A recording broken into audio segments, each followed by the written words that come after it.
move away, it's probably because I'm burping. you move out when you start talking. Can you hear it? Because I'm like, I can't hear that part. oh, yeah, that's good. It's the Red Bull that only makes me burp. No, you started burping when you drink drinking beer. Kirin Beer.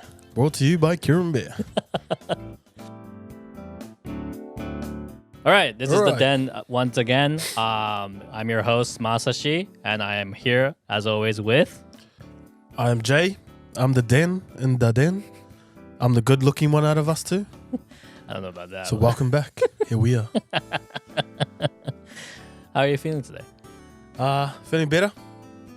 Feeling good. I've had a few Kirins.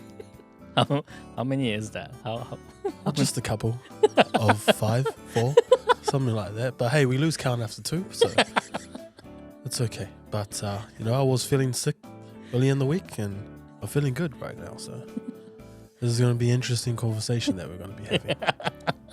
What kind of conversation are we having today? That's a good question. You tell me.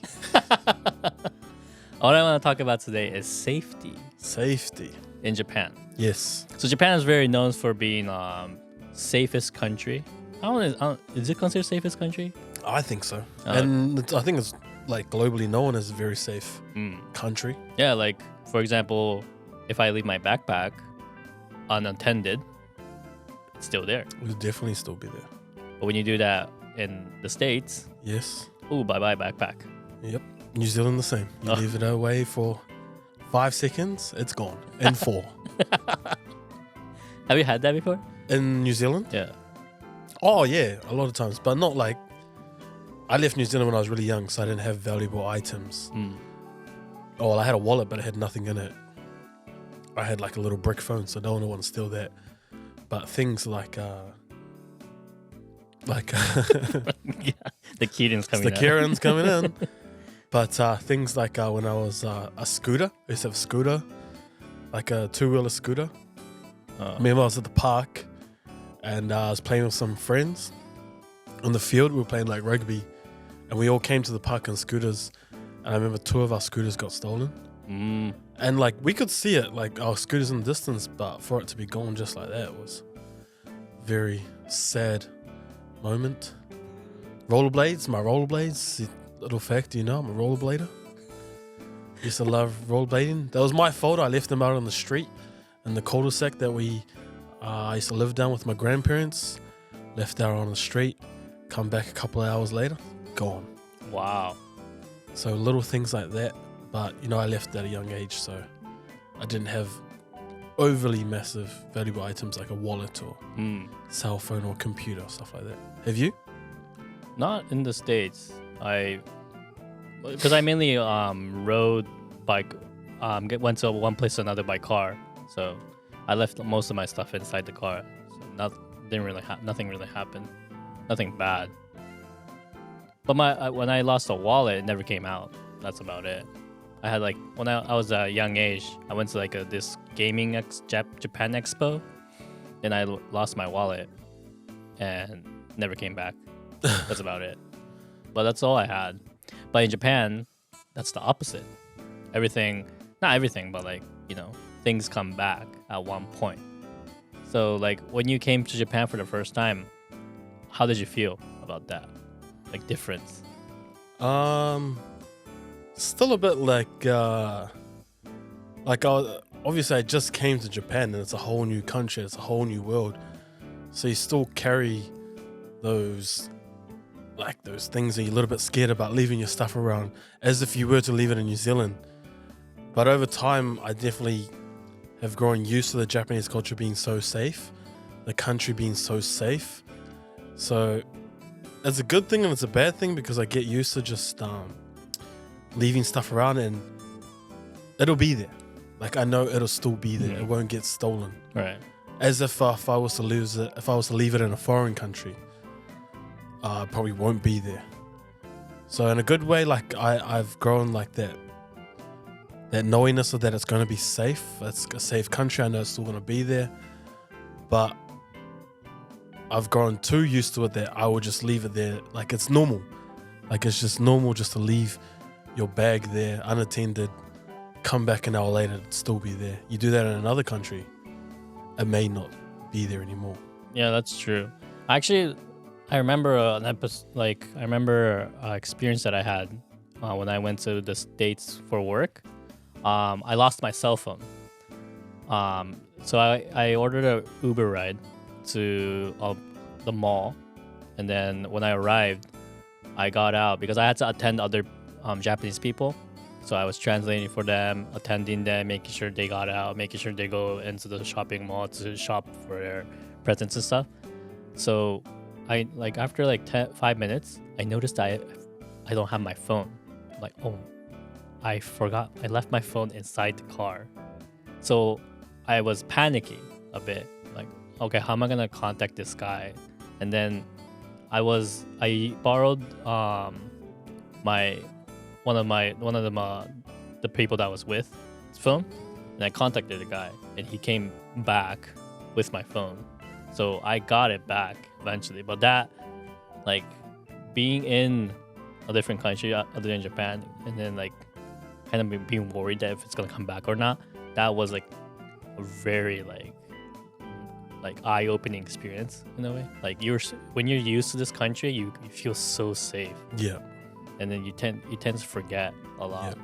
Kind of take advantage of that feeling. Yeah. And when you go abroad, you still feel like it's just normal to feel that safety-ness of as if you were in Japan. Yeah, like it reminded me of how you should not like let your guard down. Yeah, that's a good word, yeah. But in a way, that was my fault anyway, so like yeah. I forgot my phone. That's true. Yeah, but it came back, so I was glad. At least it came back. That was very... Yeah. New Zealand, I think the last time I went home, I wouldn't say that it's a dangerous country or a dangerous area, but compared to Japan, there is a massive difference as in like safety. New Zealand, it's a very expensive country at the moment. Like the inflation in New Zealand is ridiculous at the moment. Like I don't know how many people can live there at the moment because it's so expensive. The cost of living. Like I remember the last time I went back, the food courts at all the malls there used to be this butter chicken where it was like, when I was there last, like for a combo, for a whole set, it was like $11 or $13. The last, I just went back in December, January. It's like $23. Like it's gone up $10. So people are frustrated with the inflation that's happening in New Zealand, which has led to a lot of crime and a lot of people stealing or finding other ways to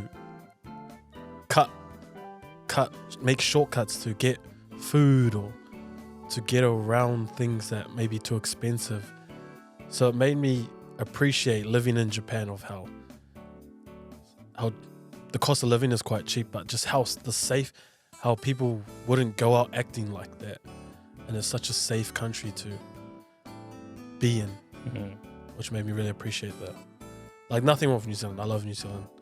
Would I live there at the moment? No, but the safetiness of not having to worry about things like that here in Japan has been massive for me. Do you watch the news? No, not really. Not at all, actually. Oh, really? Yeah. The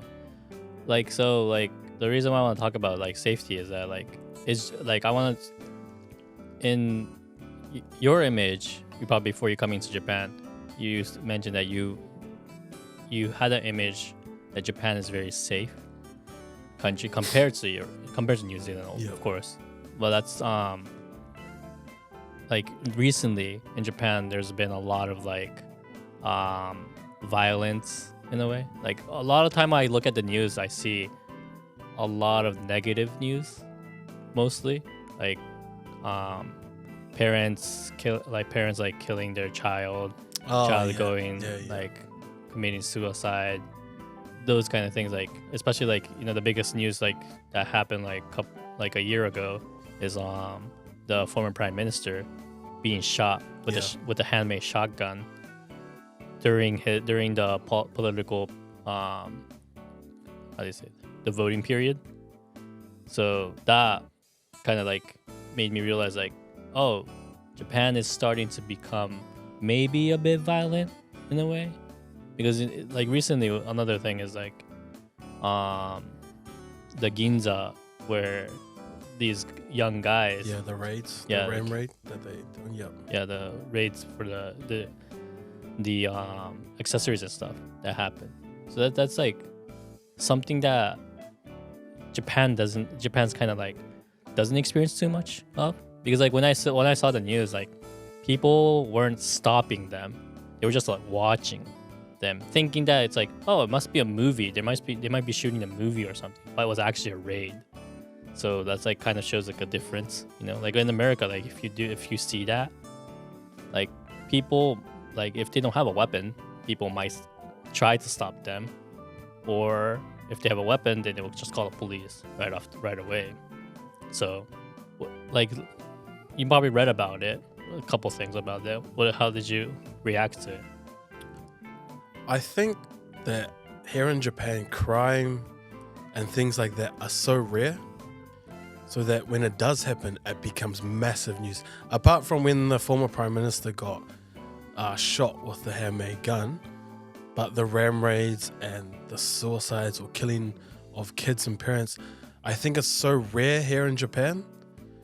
Or it gets, when it does get talked about, it gets talked about and like it becomes massive news, just because they're trying to find news and stuff, like interesting stories and like that. But I think like the raids when people go into jewelry stores and steal, it happens so often in countries outside of Japan, which is why it doesn't make top news. Like there's probably like parents that kill their kids, or like in a low poor country that happens every day, but it doesn't become big news because it happens quite often, compared to here in Japan, that on the rare occasion it does happen, or when it does happen, it becomes massive news, which makes it sound like the country is just so dangerous. I wouldn't think those few headlines would give the overall title of Japan being dangerous, because those ram raids, that what they did when those guys broke into a jewelry store, I've only heard about it that happening that one time, or maybe a couple of times after. But I know in New Zealand, ram raids are like, they occur all the time. Like couple times a week, 3 times a week. That ram raid, well, we've only heard about it. It may have happened more, may not have made news, but we've only heard about it once. So I think just off that one story, because when it does become a massive story, because crime is such a safe country, and when something does happen, it's like massive news. So I think just because of a few stories like that, I still don't think Japan is not safe or a dangerous country, because it rarely happens. I guess like because it rarely happens, because it's such a safe country, that when they makes headline, it kind of like, it's like a reminder. Yeah, in a way. exactly. Like don't get too Yeah, comfortable. yeah, because it could happen to anyone.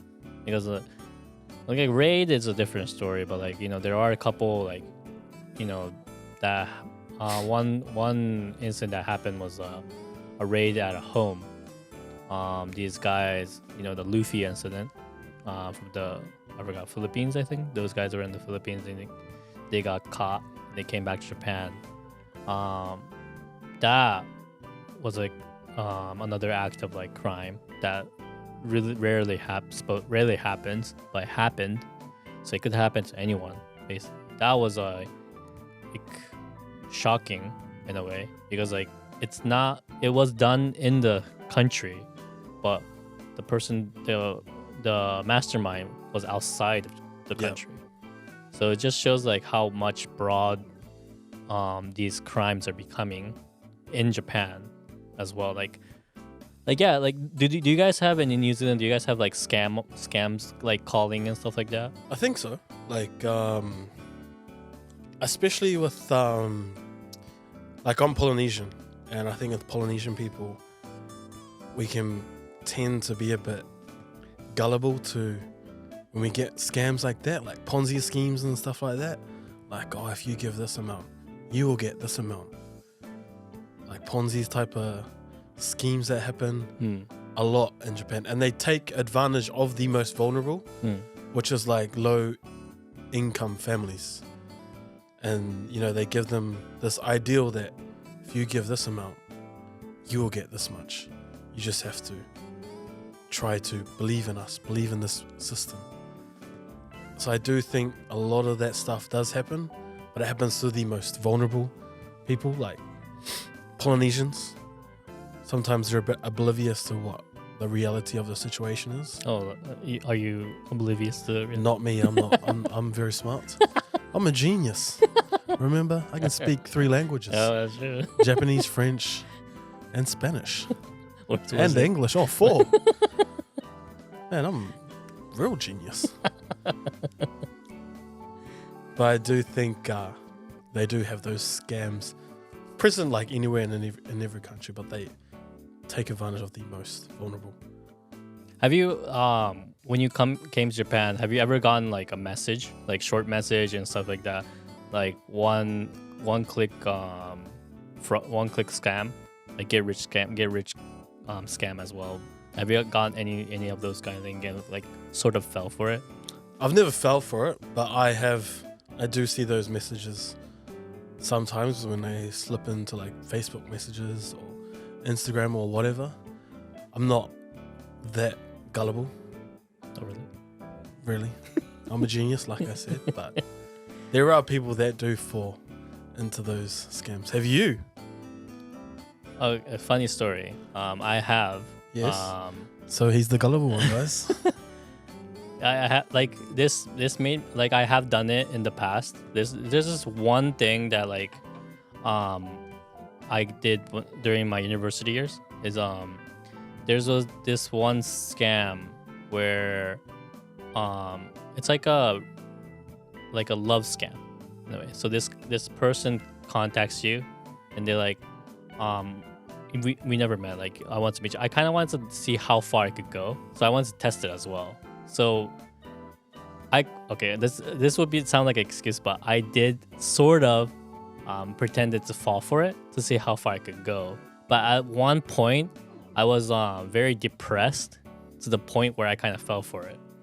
So I kind of like used my money in a way to like kind of like meet this person, but like it never happens, right? Because behind that wall is some random person just text messaging you and then making you use that money to like message them back and forth. And they say like, oh, you can I'm gonna send you this money so you can message me more, so we could start meeting personally and then get to know each other more. So there are those kind of like love scam, a lot of love like scam. a catfish? Yeah, in Japan. During my university year, there was a lot of those that came in. And I think like when you're in a certain like state, then you start to kind of fall for those kind of things. So they, like you mentioned, like they target the weak, and then like more they get into it, the more you kind of dive deeper into that. So it's like a very good like I wouldn't say it's a good system, but it's well made. It's the point where like you kind of forget it's a scam. So it was a experience that I had during my university years. After that, like I just like kind of played around with it, never used money for that. But that one time when I was depressed, yeah, I kind of felt. Yeah. Now that you talk about like love scams, I think like when you go to like kabakuras Oh yeah. here in Japan. So kabakura is like a place where you can go drink with females. Yep. I think those places they're like a scam Yeah. because they will offer you like 30 minutes, 5,000 yen, 3 drinks with beautiful girls.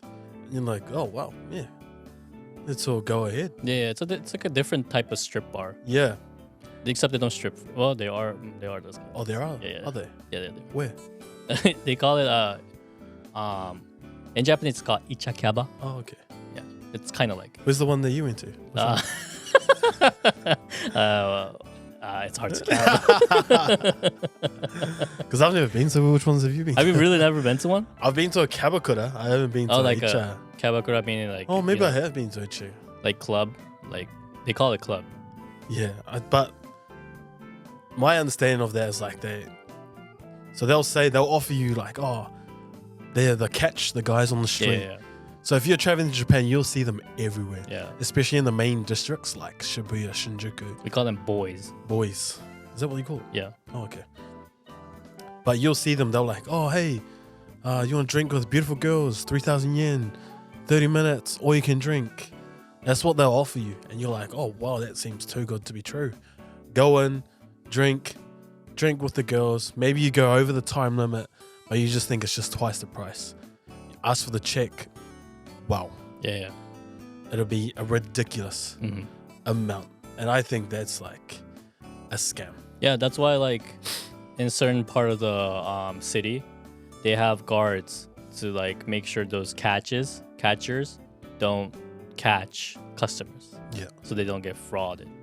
Because it's like you mentioned, it's a ridiculous price. Like you tend to forget. Yeah. Like, okay, you go in, already you're being charged, and then a girl comes in, that's charging as well. And then if you want the girl to stay, that's another charge.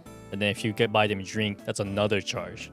Your drinks are free, but the drink you give to the girls are not free. Yeah. So it just stacks up. Yeah, I definitely think people that travel here, they just have that assumption that it's a safe country, so nothing like that would happen. But it happens all the time. Just people that come to Japan to travel. Even like massages are like, oh, just a massage for like A Chinese massage. Yeah, it's like, oh, just a massage. Go into the massage, take your pants off. What the? Okay. No, it was crazy. Like I've been to Chinese massage before. Yeah. How they like grab you. Like I was trying to walk past them. They grabbed my hand. Wow. I thought I was being grabbed by like a man. Strong. Yeah. Why won't you let me go? How are you this strong? That's how like, you know, like how much they put in effort in a way. If you say in a good term, it's effort in a way, just like get customers. But that's crazy how much like annoying they can be. Yeah, definitely. So that's like Japan's safe, but they're not safe in different ways. Like like that way, like not in terms of crime, but like in terms of you go out on the street, you go to like those kabakuras, those places where you can drink 3,000 yen, or you can drink with a girl. You leave it, the bill's like $300. Yeah, the red districts are like, if you come here to Japan to enjoy, the red districts is like fun. But that's just if you really want to like, if you have like money left before going back, then spend it. But like going there just for the heck of it, be prepared to be like scammed, like Definitely. crazy. Like, Have you been? Which one did you go to? Like, which area? not in Shinjuku area, Shibuya area. Oh. In the Kichijoji area. Oh, that's a small So area. I was taken there by like a company person that was really wealthy. So he was like a local there, like a regular there. So he goes there all the time. And we were only there for like 2 hours or something like that. And the girls were like, oh, can I have a drink? I'm like, yeah, sure, help yourself. But they have like a whole different system just for the girls. And then the bill was like 18 man. It was like 1,800. Damn. And when he got the bill, he was like, oh, kyo yasui jan. Which means it's like, oh, it's cheap today. And I was like, that's $1,800 right there. And he's like, that's a cheap day. And I was like, what the? We weren't even drinking that much. We were like talking for a long time, but like a bill came out to like $1,800. I was like, wow, that's just ridiculous. It like when he said that it was cheaper than usual, I understand that. Like at most that I've been charged more than that before as well. Like I've heard people being charged more than that as well. Like $40,000, like $4,000, 40만, 50만, 100만. People been charged that. Like usually like Kawakura is like more of like wealthy people. Yeah. Like that's my image. But like being away from that, like Japan itself, it's a safe country, but my image is like it's a country where scam artists are like top notch. Yeah. Compared to other countries. The scam rate in this country is ridiculously high. Yeah. I think. Because I always hear of like elders being scammed of like their pension and stuff like that. Like coming, they even go to their house and meet them in person. Mm-hmm. And like, oh, we need this amount of money for this insurance, which is like not true. But Japan people are just like, oh, okay. And they'll willingly hand their money over. Because it's not like it comes from the least expected person. Like when you see the image of a scam artist, there's no actual image. There's no actual person. There's no this typical image of it. And then when you see them on the news, they're just like an ordinary person. Like your friendly neighbor or something like that. So I definitely think that part of Japan is very scary. Yeah, like it's high level when it comes to scam art. But like, do you know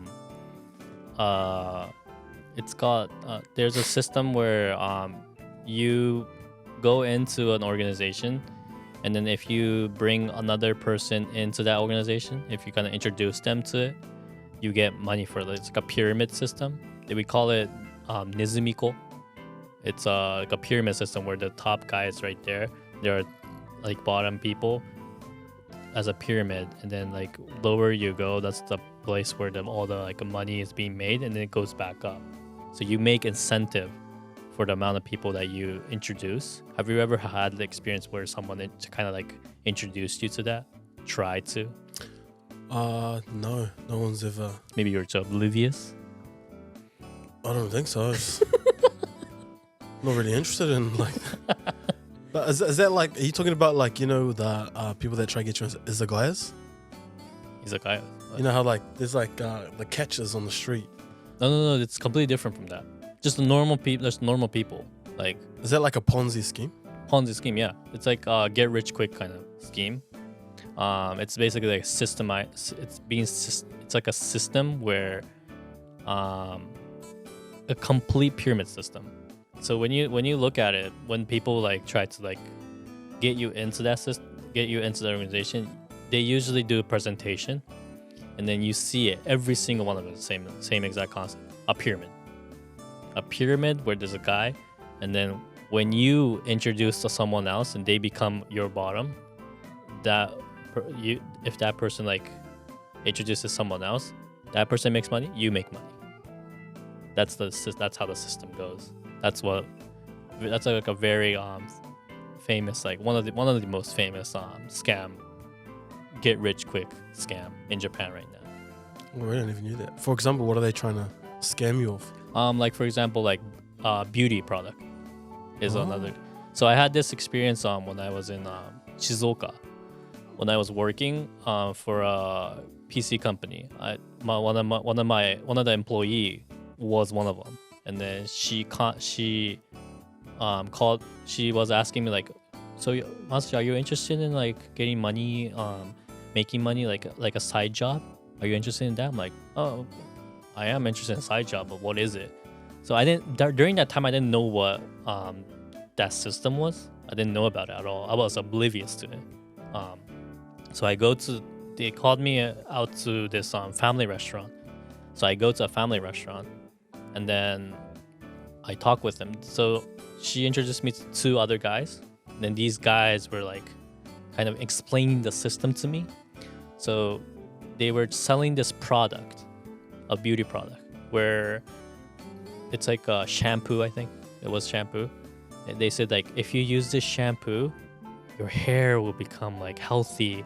You could use it on the skin as well, and you become beautiful. Your skin will become younger, stuff like that. And then if you buy this, then it's like a subscription fee. And then so she introduced me to this product. So if I bought it, she would get money for it, basically.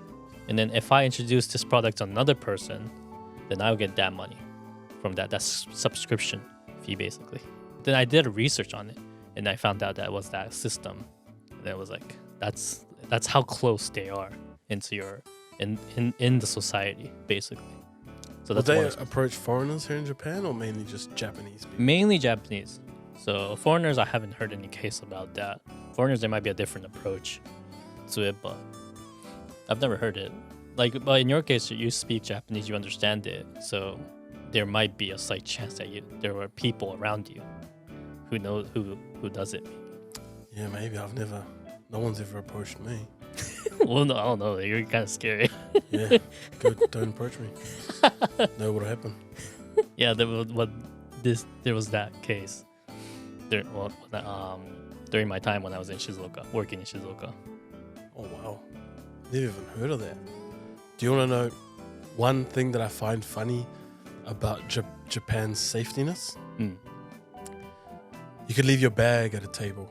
You could leave your wallet at a table. Come back an hour later, it'll be gone. You leave your umbrella outside a restaurant. You come back, that'll be gone. What? Your umbrella. People steal umbrellas before.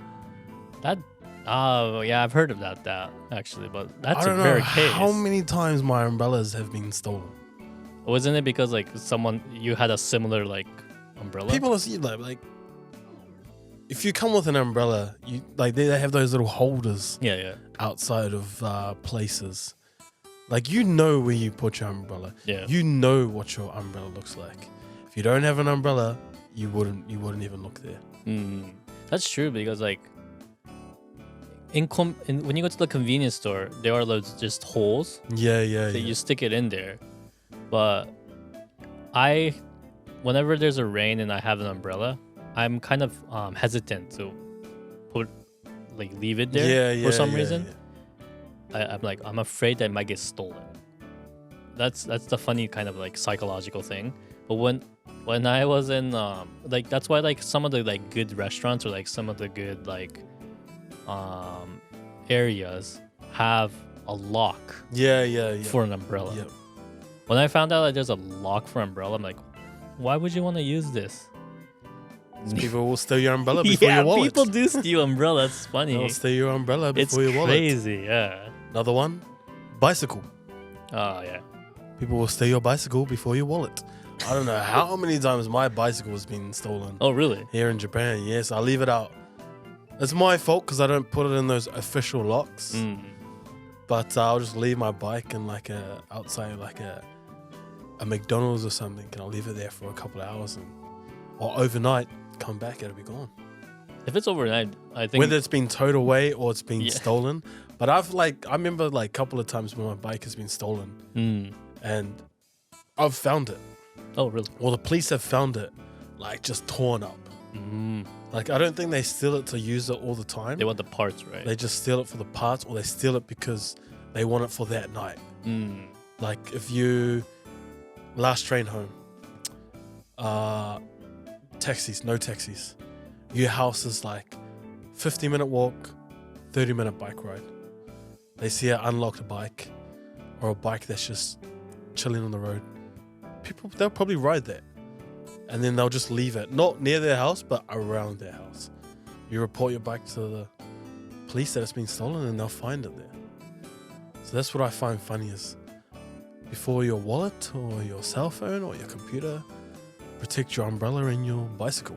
There was a case where a person stole a scooter, a razor. You know, there's just like a kickboard scooter. Yeah. So this guy was like walking past this house, and this house had a security camera, and they had all the footage of it. He kept on walking back and forth, and then he went towards the door and he grabbed the scooter and he walked away. Like, wow, why would you want to steal a scooter? That didn't make sense to me at all. But like, there are people like that, like you mentioned, like bicycle as well, definitely. Yeah, I find it weird. Like, you would want to take an umbrella. Umbrella. But I can understand, like, when an umbrella is needed, it's needed. But like an umbrella, like you gotta fall that low to steal an umbrella.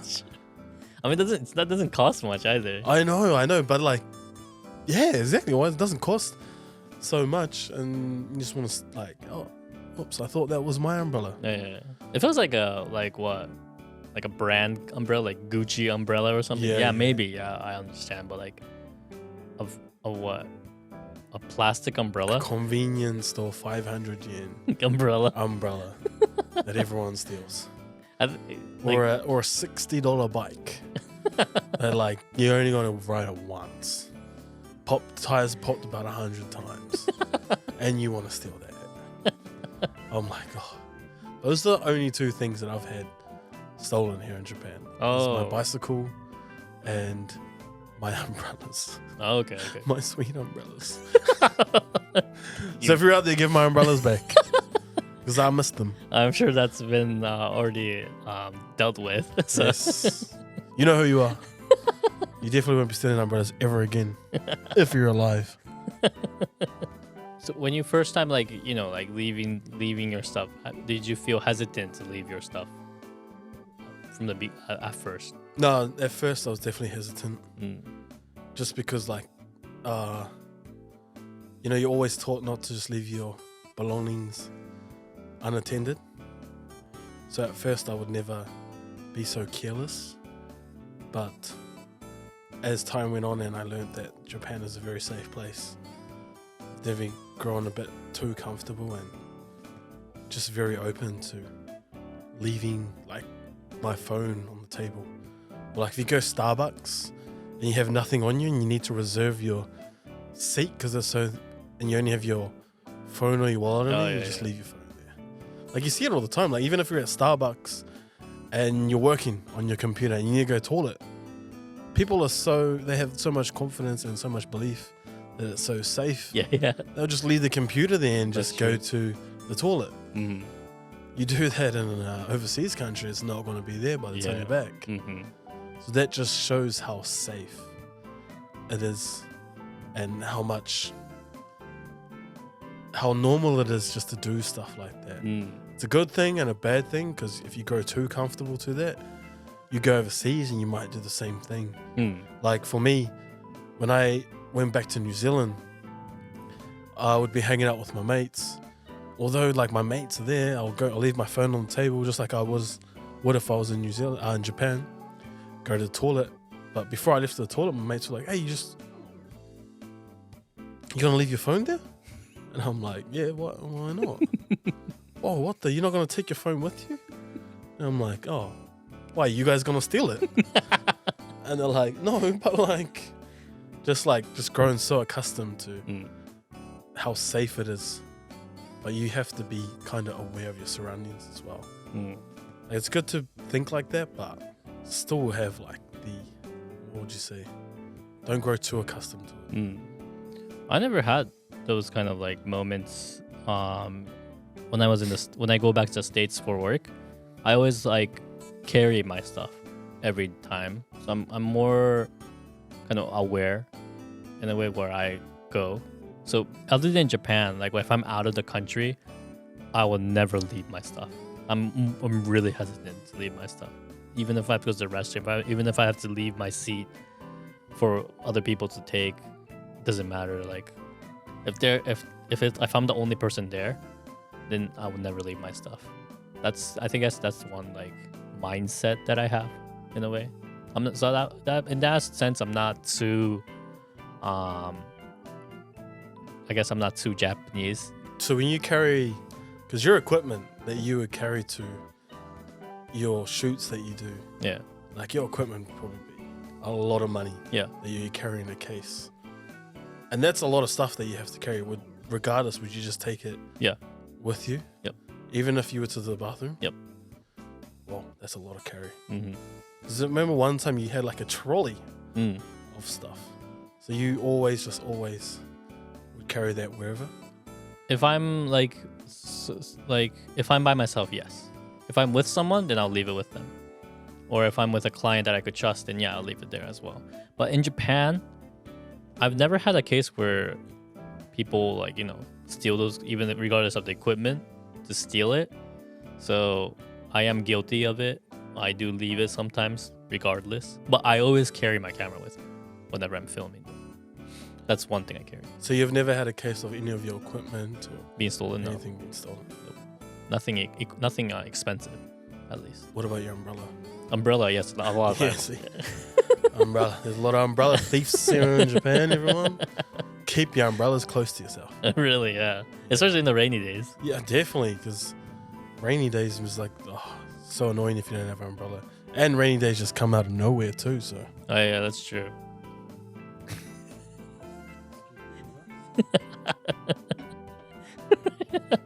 Just for another green beer. I'm talking about safety here in Japan. Like, why? Don't drink and drive.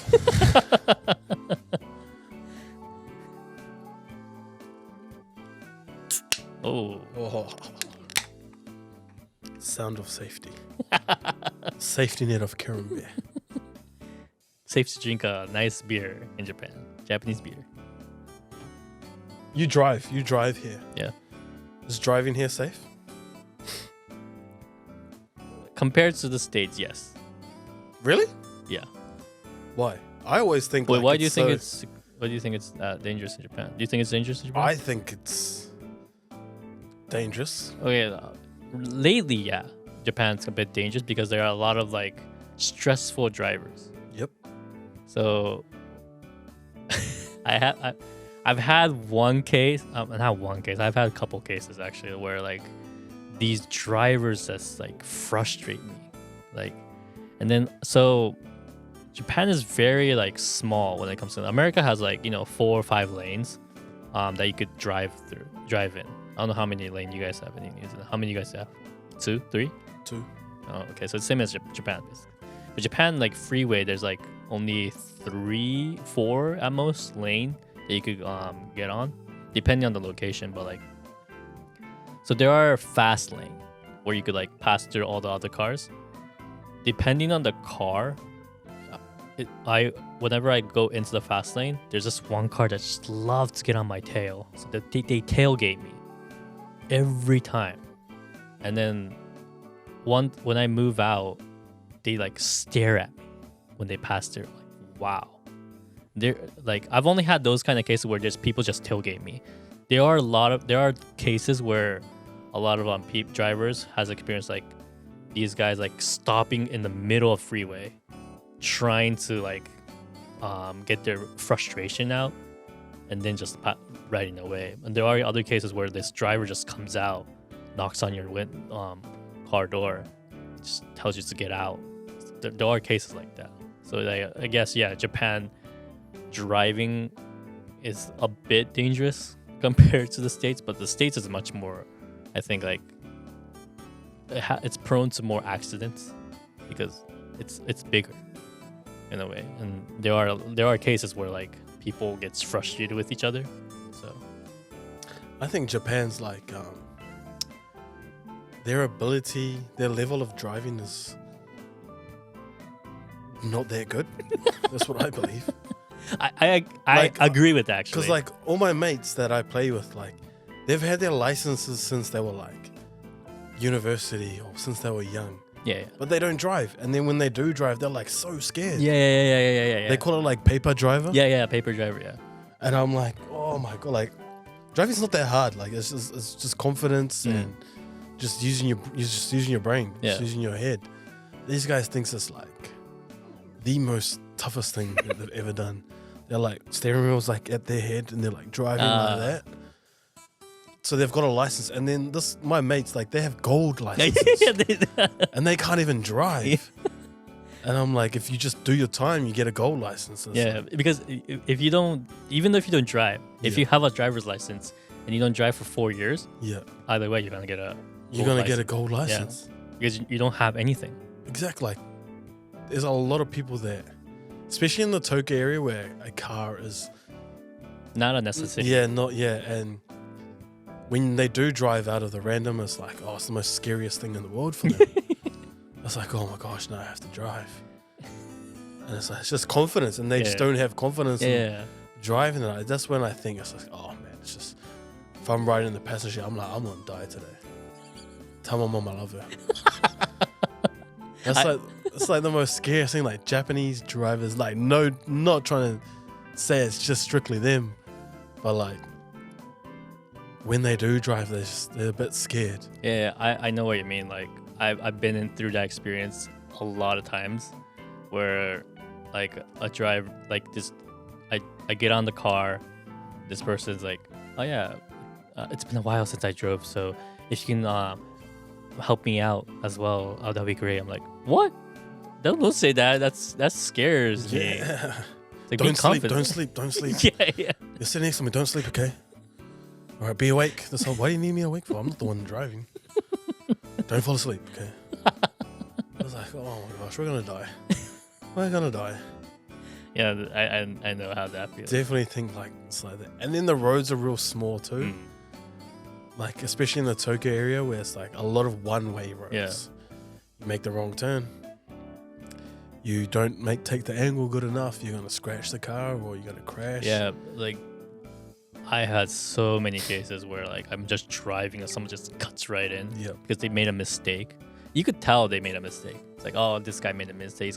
It's probably gonna come in. It's like, oh, there you go, comes in. And then as you're driving, you're a lot of bicycles on the road. Oh yeah. So especially when you go down suburban streets, when there's a lot of people biking home from work or biking home from school, you have to navigate bikes on the side of the road as well. So that's another thing that's like a little bit dangerous for them to try and navigate. Right. Which is why I think road safety over here is just... Yeah. Now that you mentioned it, yeah. And then you got 1,000 taxis are on the road as well, trying to get from point A to point B and pulling over randomly at random times and stuff like that. I hate that. Yeah. Like, I never want to drive behind a taxi. Yeah. Because at some point, they're going to stop right in front of you. Like, without even, like, warning. Like, if they're going to warn me, like, you know, like 10 meters before they're going to stop, then yeah, that's fine. 10 meters. Is that 10 meters close? I don't know if that's... let's make it like 100 meters. Whoa. If they're going to warn me ahead of time, then yeah, I don't mind. But, like, every time, they just, like, stop right off the bat because they want to pick up that customer. Like, yeah, I know. That frustrates me so much. Taxis are so crazy around it. Give you a way to get around, but they're driving in front of you. They just randomly pull over, randomly stop. 1,000 buses on the road too. Yeah. They pull over at random times. If it's a one-way road, they're gonna take up the whole lane. Like bus, you could kind of tell they're gonna stop. But taxi, you can never read their when they're gonna stop. Like if they're, regardless, like if they're not picking up customer, they already have a customer inside it. You never know what the customer's gonna say. It's like, oh, please stop right there. And all of a sudden they're gonna listen to them. They're gonna stop right there without even like thinking twice. So, that taxi drivers are scary in my sense. Yes. Another question: nightlife safety. Nightlife safety. So, do you think like clubs or bars here in Japan, apart from the kabakura system where they take your money away, do you think it's safe? Say if there was girls traveling, a girls trip, do you think it's a safe night out for them to hit the clubs in Tokyo or Japan area, or for the girls to go to a bar? Do you think it's quite safe for them, or do you think it's dangerous? Compared to other country, I think it's safe. But it's a good question actually. You could never. It's difficult to say how safe. You know, like if the girls could take care of themselves, then yeah, it's probably safe. But safer than other countries. I mean, they're not gonna get drugged and like taken away or anything like that. But that depends on the club as well. So, but it's compared to other countries, it's safe. I think. Safe. I definitely think it's a safe nightlife here. Like you'll get guys come up to you, especially if you like hit on you. Yeah. But like they're just like little scrawny guys over here. They're not compared to you, yeah. Well, yeah. Yeah. Thank you. I haven't worked out for a wee while, but thank you. But yeah, like I definitely think the nightlife here is safe. There's not people there's no fights. Like there are fights here and there, but they're not with the Japanese people. It's usually foreigners that travel here. They're starting fights within themselves out on the streets. So I definitely think nightlife here is safety, especially like you're not going to get your drinks spiked or anything like that. I don't think there's none of that. I've never heard cases of that. And guys like physically trying to abuse girls, stuff like that. I've never really heard cases like that. And I think foreign ladies, if they travel here, I think they can hold themselves well enough against people over here in Japan. Yeah, I agree. Like, I've never heard of a case either. And yeah, I never heard of foreign women getting bad experience. My image of them is like they tend to be able to take care of themselves pretty well compared to Japanese girls. So, like, if it was just Japanese girls, then yeah, I'll be kind of worried. But if it's just like foreign women who are trying to enjoy the night, enjoying the life in Japan, then, I've never heard any bad cases of that. So, what about gangs here in Japan? there are like none. I wouldn't say none. There are yakuzas, yes, like, but the real yakuzas are kind of like extinct. It's more like just hooligans trying to be yakuza in a way. So depending on where you go, yes, it's dangerous. But other than that, there's no like, compared to America where you go to Compton and you see a bunch of like gangsters like shooting out. And there's nothing like that here. Have you ever had any incidents with the yakuza or a gang? Not that I know of. Have you?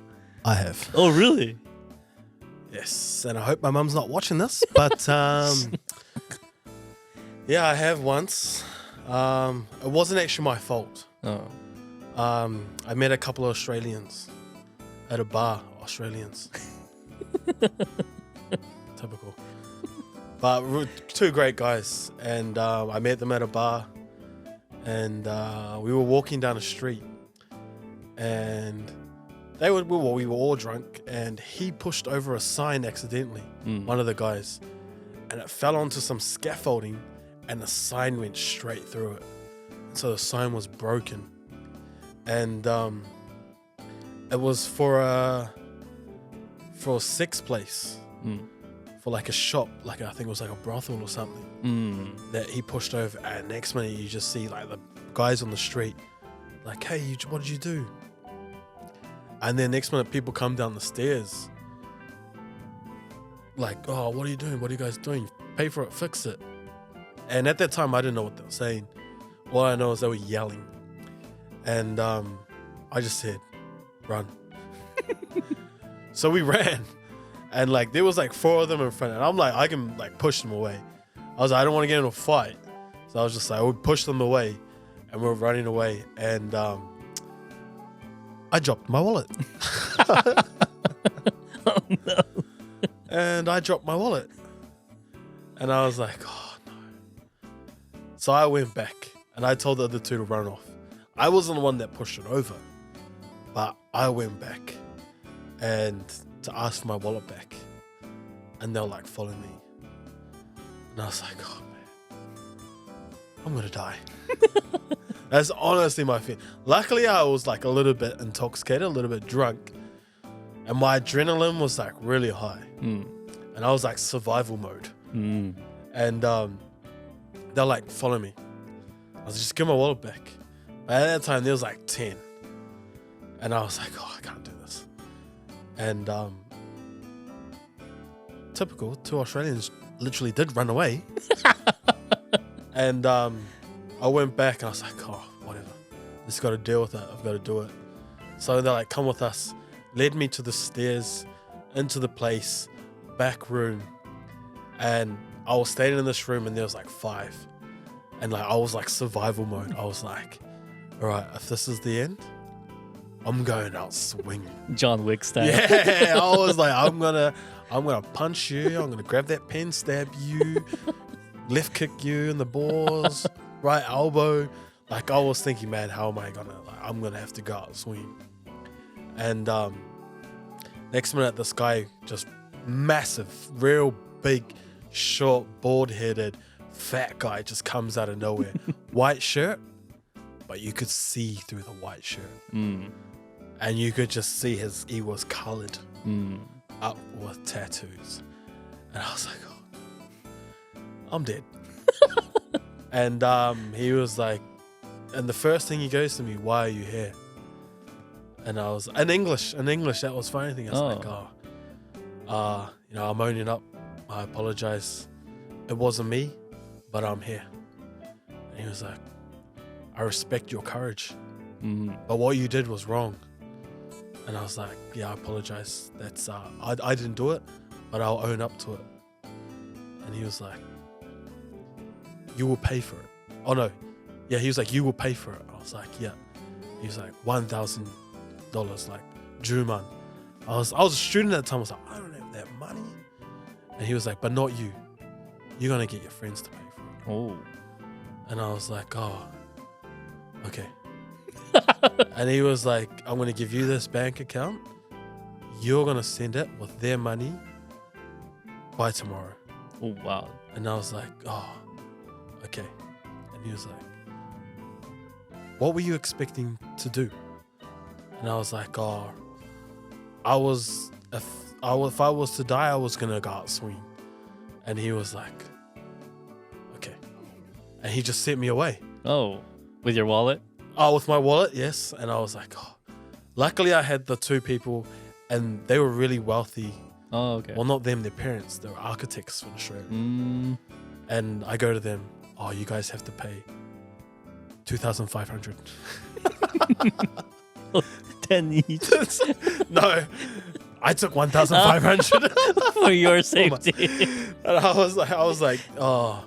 They were like, oh, we're so sorry. We can pay for it. And I was like, yeah, that's all they've asked. They're like, oh, how much? I was like, $2,500. You should ask for more. They gave me $3,000. Oh, wow.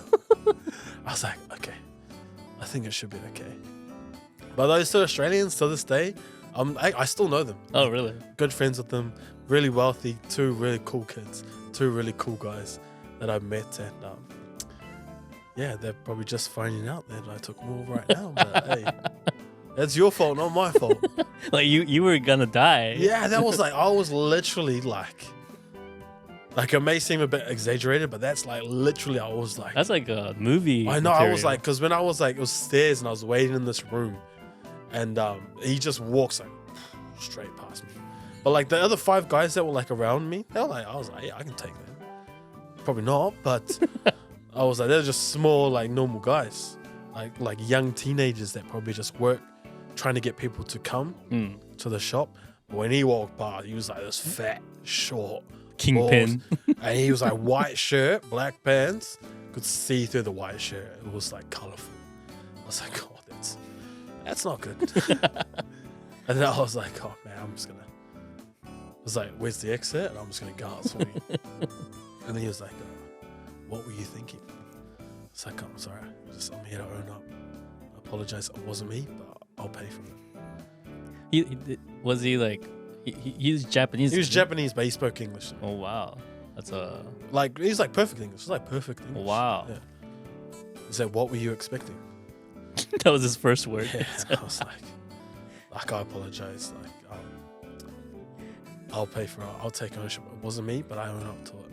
But I think he knew that it wasn't me because he must have like checked before he come out. And yeah, he's like, not you, your friends. I was like, yeah, I'll get it. You guys owe me $3,000. Well, wow, that's a quite an experience. So that was my first and only and last experience dealing with the Japanese gang. Dang. It was a pretty scary moment, but that was my last one. Yeah, like your story, I could completely imagine the situation, like dark room. It was like blue red. neon light. It was like red velvet everywhere. I was like, what the hell is this place? It's like a dragon somewhere. I was scared. Like, and the stairs was like this real narrow, long stairs, real old, rusty place. And you get to the top and it was like this red velvet place. I was like, what the hell is this place? I was just standing there and he just walks past. I was like, God. No. That's when the big J becomes a little J. And I was like, oh, thought I could take everyone. No, I can't. Dang, that I've heard. I've never heard of stories like that. That's crazy. Yeah, I was like still fresh here, like 3rd year or 4th year in Japan. Oh, that's quite a good experience. When Yeah, so I got that out of the way real yeah, quick. good introduction to Japan too. But even like having like the confidence, like just because I knew it was a safe place, I knew like, I kind of like had this thing that they're not gonna murder me. This is Japan. They're not gonna murder me. Like if that was like overseas, you'd probably be shot in the head or something like that. Because I knew they had no guns, or maybe they did, and they didn't look like they had like weapons or knives or anything. They usually have like those like small knives. Something like I was just like, oh, I'm going out swinging. But that was my first and last run with a Japanese gang. Yeah, like Japanese gangs, like brothels and stuff, like pachinko. Those are rumored to be owned by a bunch of gangs. Yeah. So, I've never had that kind of experience. You never, yeah. Don't trust me. You don't want to do it. Especially you. You probably pee yourself. I'm like, oh my god, I'm really sorry. I'll pay for it. I know this guy from New Zealand who will pay for it. But I was like, oh, you guys sent me $3,000. That's $2,000 for me, $1,000. But I actually gave them $1,500. Just like a little bit extra, just to like, sorry. I'm so sorry. But I was scared because I was setting up from my bank to theirs. No, that's true. And it was like gonna have my name on it and stuff like that. I was like, oh. Well, either way, like if they had your wallet, you must have had your like student ID with you. So No, I don't really carry much in my wallet on a night out. oh, It's just my bank card, but I had my Visa okay. because cops stop you. With your Zaidu card, your Visa card. Yeah. So I had that on me, which was a dead giveaway. Yeah. Address and everything on there. Yeah. So they knew where I lived. But So it was a either way- dormitory, so it was fine. Yeah. Well, either way, they still cracked you. I'm surprised they don't contact you anymore. Like, No, I've never had anything ever since that day. no, I guess he stayed true to. Yeah, and like I remember it was down like one of the main streets in Shibuya.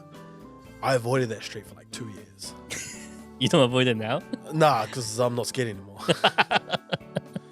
But like for like 2 years, I avoided that street. And it's like the main middle street. Oh, I know what you're Shibuya. talking about now. Okay. And like I walked around it for like 2 years. That middle street? Oh, Yeah. wow. Okay. And I was like, then I was over it. But I don't think it's there anymore. Yeah, probably not. Yeah. After the corona and stuff, a lot of stores been going down. So, dang, that's a crazy story. What a way to end it. Yeah, I know. I beat up some Yakuza's now. John Wick style. Yeah. Right. Stab you with a pen, grab the pencil, throw it at you, headbutt you. That's like this one movie that he timed himself like how many he could. Equalizer. Equalizer, yeah. Equalizer. Yeah, that's like Yeah. that. Denzel Washington. Yeah. Denzel Washington. That's yeah. my uncle. I would believe you if you say that. That's my uncle. Facts. Denzel Washington. John Wick. Before John Wick That's is my Denzel cousin. Washington. John Wick. That's my cousin. That's your cousin. Okay. What a